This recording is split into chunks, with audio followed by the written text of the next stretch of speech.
Hello friends, and welcome back to the channel for another season of Alliance War. We are back with Season 50, and with it a brand new set of tactics to deal with. So let's cover those real quick before we get into the war itself. The defense tactic for the next two seasons is called House of Mirrors. It is Science and Tech Defenders and also Wolverine in there. And it's basically the defender is switching between a chance to auto block and a chance to evade every 12 seconds. And if you trigger the auto block, it also has a chance for it to be a parry, so really dangerous. In addition, if you trigger either the auto block or the evade, they get a 15% critical resistance passive for 10 seconds. So it's really going to affect your ability to deal significant amounts of damage in most of these fights. So the last thing to talk about with this is that it's only light or medium attacks that can trigger this node. So your heavies and your special attacks are going to be fine. So any node where you can safely parry and heavy, still going to be safe if you need to do that with like a non-tactic attacker. But in general, of course, you really do want to stick to tactic attackers. Now your normal auto block and evade counters are still going to work to counter the tactic, evade, and auto block. However, note that last line there, the node cannot be affected by ability accuracy. So somebody like Black Cat cannot prevent these effects just with her natural ability accuracy reduction.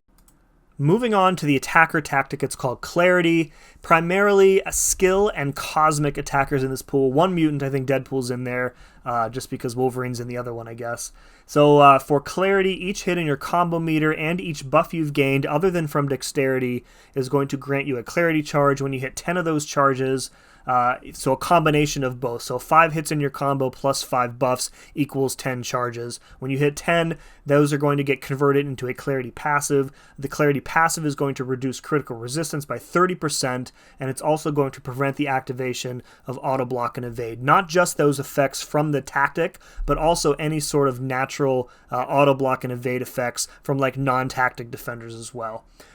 So the Clarity passives are paused during the defender special attacks, very important there, and also they stack up to 5. So champions that are going to excel in this attack pool are going to be those that have easy access to a lot of buffs like Vox, like Gore, for example, is really good, or champions who have a lot of hits in their basic combos. So Black Cat is going to be really good because she has a couple double mediums in there.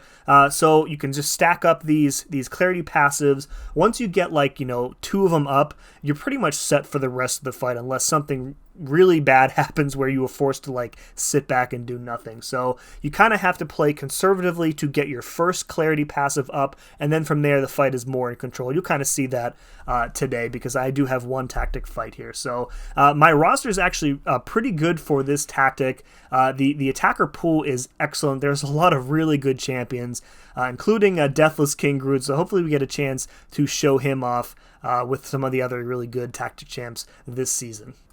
Moving on to today's matchup against Next. We haven't fought them in a few seasons, if I recall correctly. We got Chavez, Chee'ilth, and Negasonic all on the team. Pretty happy with this team today, and I enjoyed these fights as well. So we're starting off today. We're splitting Path 2 with Nagase here. So I have the ATTUMA here on the second node of Path 2. So Negasonic, you know by now, she is basically a hard counter to every irritating skill defender in the game, just by like going in the fight and being in there. So the way I like to play her, I always start off with a heavy to get that incinerate vulnerability up, and then from here you want to build up to your special 2, and then after that you want to spam your special 1. Now one thing that you will notice here is that since I'm continuously baiting special 1s out of ATTUMA, he is gaining a lot of hydration. When he reaches a certain level of hydration, he actually becomes incinerate immune. So right after, I think it's right after this special 2 here, you're going to see like the special 2 is going to apply a bunch of incinerates. I think it's 16. And then after that, he's going to throw a special 1, and they're basically all going to disappear. So, Negasonic, a very easy counter to a lot of these skill defenders. She is not the fastest attacker, and she is a little bit frail, so you do kind of have to watch yourself if you're taking hits or other sources of damage here. So right, he shrugged off all the incinerates, but reapplying incinerates reduces his hydration, so you can eventually like turn off that immunity again, which is why we're able to reapply incinerates here. So other than that, I'm just playing this like super safe, just baiting out the special 1s. We're doing plenty of damage, even without like the big pile of incinerates, and down he goes. Moving on to Section 2, we have a Jessica Jones here on Path 7. Jessica is a tactic defender this season, so we're going in with Chee'ilth, who is a tactic attacker, and probably the best overall Jessica Jones counter in the game. Started off the fight with a heavy attack. Remember, that cannot be auto-blocked, so it's really safe. Also removes protection from Make a Stand, so we can get some damage going right away. And then you can see me being very careful at the start, only to kind of hit her while she's stunned, until I get that green Clarity passive. That's the green icon with the Scythe logo on it. And then from there, once we have that Scythe passive up, we can just continue to wail on her with full combos, keep that special one spam going just in case she were to go unstoppable, but she shouldn't, because we're triggering cleanses all the time, which is how you counter her. Right there, I take a special one to the face. That's unfortunate. I guess I was not out of the way far enough, and then my dex didn't work, so I took an extra couple of hits there. So, this is my only Chee'ilth fight, not going to cost me any potions or anything, just a little annoying. I really wanted like a bunch of clean fights to start off the war, so it is what it is. Going to go into the Striker, and I think I heavy to finish the fight, and again, very, very easy fight for Chee'ilth. Alright, moving on, we have a ZEMO on 34. This is a very popular placement. The last couple of seasons, we would send Toad here because with the attacker tactic, you could basically just turn off the node. Don't have the luxury of that anymore, so we're probably still going to see ZEMO here quite a bit. Now, a couple things you want to know about using Negasonic here. She cannot prevent ZEMO from cleansing the fatigue debuffs from that standing in fear node. However, she does reduce the ability accuracy of skill champions bleed effects by 100%. So even if we were to get rooted here and he were to hit us, he can't bleed us. And similarly, when we break out of the root with a special attack like we're doing right here, he also cannot bleed us. And more to the point, since it's not an immunity to bleed, it's an ability accuracy reduction, he will not be gaining those really powerful fury buffs when the bleeds fail to apply. So, Negasonic, again, she's kind of frail, has a pretty low health pool, so we've taken a bunch of damage, and he can crit us through our block here, of course. But still a very solid counter for this node. As long as you either keep a bar of power banked for the root, or else throw your special attack when the last cleanse is going to be consumed, either strategy will work here. And she really makes this fight rather simple. Alright, last fight of the war for me is an ATTUMA Warlock on 48. I took this fight, I think, 5 seasons ago, and I looked back. The title of the video was like I nearly crapped myself against ATTUMA Warlock, and it was super sketchy. I nearly took a special 3 at the very end of the fight. Very nervous about this fight going in, but thankfully this goes a lot better.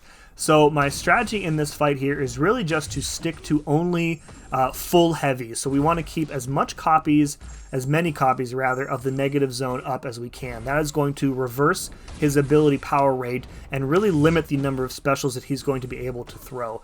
In addition, you can see that I'm punishing his special 1 with only a medium and a heavy. Again, we want to limit the number of hits we hit into him with, thereby further limiting the power that he's gaining. And you can also see that I'm not using any special attacks. We're getting by just fine with basic attacks. Right there, I took a couple hits, that's fine. I'm approaching the falter, so I went ahead and tossed the special 3. This is going to trigger the falter on him and give us a little bit more space to play around with here as well.